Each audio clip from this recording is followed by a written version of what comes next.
Hello everyone, I am शिखा। आज हम बात करेंगे हिंदू मैरिज एक्ट 1955 के सेक्शन 10 जुडिशल सेपरेशन की।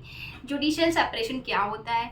जुडिशल सेपरेशन ये होता है कि जब हस्बैंड वाइफ की शादी होके वो साथ साथ रह रहे होते हैं बट वो एक दूसरे से खुश नहीं है और वो नहीं एक दूसरे के साथ रहना चाहते हैं, तो वो जुडिशल सेपरेशन किया जाता है। अब जुडिशल सेपरेशन क्या होगा? जैसे कोर्ट में ये गया सेक्शन 10, तो डिवोर्स का जब केस जाता है तो डायरेक्ट जो कोर्ट होती है वो डायरेक्ट नहीं देती है डिवोर्स। तो वो ये क्या कहती है कि 1 साल तक आप दोनों एक दूसरे से अलग रहें। वो जुडिशल सेपरेशन की डिग्री पास कर देती है कि आप एक दूसरे से अलग रहेंगे तो आप एक दूसरे की कमी महसूस करेंगे, एक दूसरे की अच्छाइयाँ आपको दिखाई देंगी। फिर आप 1 साल के बाद ये चाहे तो फिर एक दूसरे के साथ रह सकते हैं। ठीक है, एक दूसरे को समझ के, एक दूसरे की कमियों को जान के क्या कर सकते हैं, फिर से उस मैरिटल ऑब्लिगेशन को फुलफिल कर सकते हैं, एक साथ फिर से रह सकते हैं और मैरिज को आगे बढ़ा सकते हैं।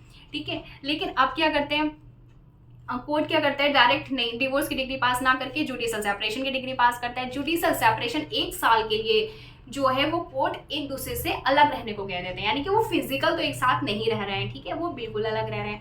1 साल तक अलग रह के एक दूसरे को समझ पाते हैं तो बेटर है, नहीं तो फिर बाई कोर्ट डिवोर्स हो जाता है। ठीक है, अब आते हैं कि होता क्या है जुडिशल सेपरेशन। तो termination of marital obligation by court. Okay, termination of marital obligation by court in the sense कि मैरिटल ऑब्लिगेशन जो होते हैं उनको टर्मिनेट कर दिया जाता है कोर्ट के द्वारा, यानी कि जो भी मैरिटल ऑब्लिगेशंस हैं उन्हें फुलफिल नहीं करना है मैरिज को। दोनों हस्बैंड वाइफ अलग रहेंगे, कोई मैरिटल ऑब्लिगेशन पूरी फुलफिल नहीं करनी है, कोई भी ड्यूटी फुलफिल नहीं करनी है। ओके, लेकिन इसका मतलब ये नहीं है बिल्कुल कि मैरिज खत्म हो गई। मैरिज नहीं खत्म हुई है, मैरिज उनके है, स्टेबलाइज है। तो मैरिज नहीं खत्म होगी, सिर्फ मैरिटल ऑब्लिगेशंस खत्म हुए हैं। ठीक है, वो भी बाई कोर्ट के द्वारा।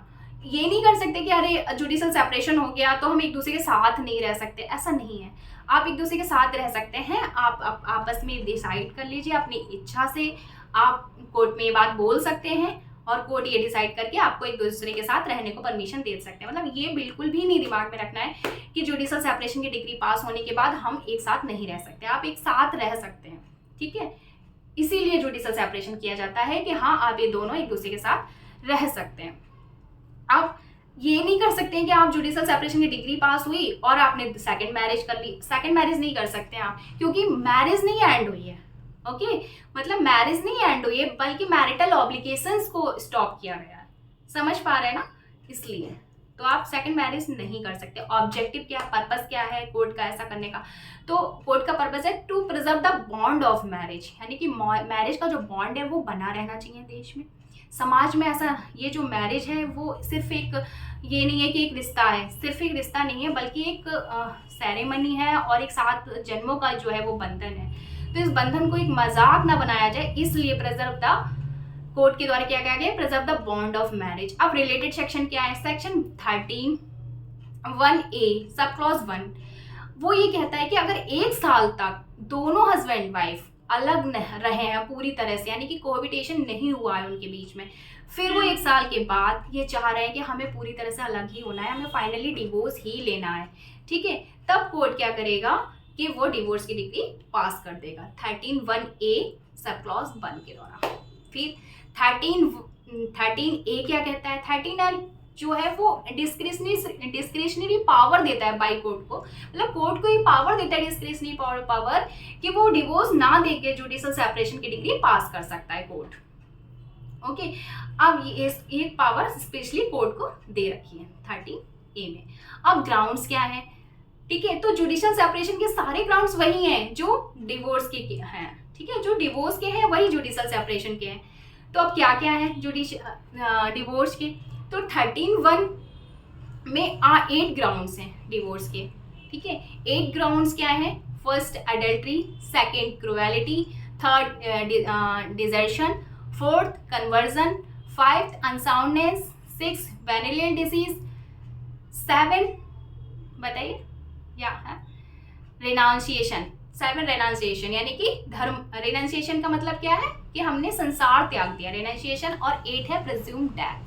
ये सारे 8 पॉइंट्स जो हैं वो बोथ लागू होते हैं, यानी कि हस्बैंड और वाइफ दोनों पे लागू होते हैं। ये ध्यान रखना है कि ये दोनों 8 ग्राउंड्स दोनों पे लागू होते हैं, हस्बैंड भी और wife both side.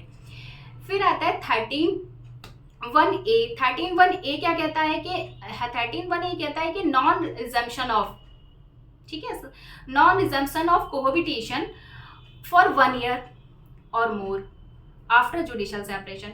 In the sense कि जुडिशियल सेपरेशन के बाद भी वो उनके बीच में कोहबिटेशन नहीं होता है, वो एक दूसरे के संग रहने को तैयार नहीं है, तो क्या करेगा, कोर्ट डिवोर्स की डिग्री पास कर देगा।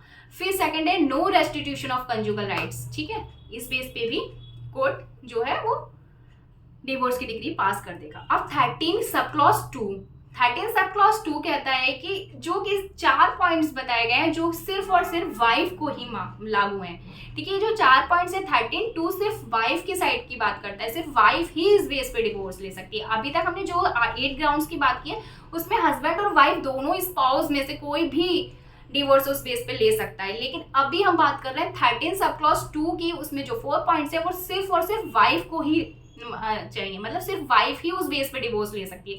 फर्स्ट बाइगेमी, यानी कि प्री एक्ट ऑफ बाइगेमी, यानी कि इस एक्ट से पहले अगर हस्बैंड ने दूसरी शादी कर ली तो इस बेस पे भी वो वाइफ जो है वो डिवोर्स ले सकती है। सेकंड क्या होगा कि रेप, सोडमी या वैशिलिटी, इस बेस पे भी वाइफ जो है वो डिवोर्स ले सकती है। अगला है कि नॉन रिजम्पशन ऑफ कोहबिटेशन, ठीक है, non resumption of cohabitation after section 125 of CrPC and section 18 of Hindu adoption and maintenance act. इन दोनों एक्ट के अंतर्गत अगर मेंटेनेंस नहीं दिया गया है हस्बैंड के द्वारा तो वाइफ इस बेस पे भी डिवोर्स ले सकती है, ठीक है। सीआरपीसी सेक्शन 125 और Hindu adoption and maintenance act section 18 के द्वारा अगर मेंटेनेंस नहीं दिया गया है हस्बैंड के द्वारा तो वाइफ इस बेस पे डिवोर्स ले सकती है। अगला है option of poverty, in the sense कि अगर वाइफ की उम्र 15 साल से कम है तो जब वो उसके पास ये ऑप्शन होगा कि उसके बाद वो जो मैरिज है उसको वो डिवोर्स ले सकती है इस बेस पे, ठीक है। तो आज का टॉपिक हम यहीं समाप्त करते हैं, अगले टॉपिक में मिलते हैं, ठीक है, ओके।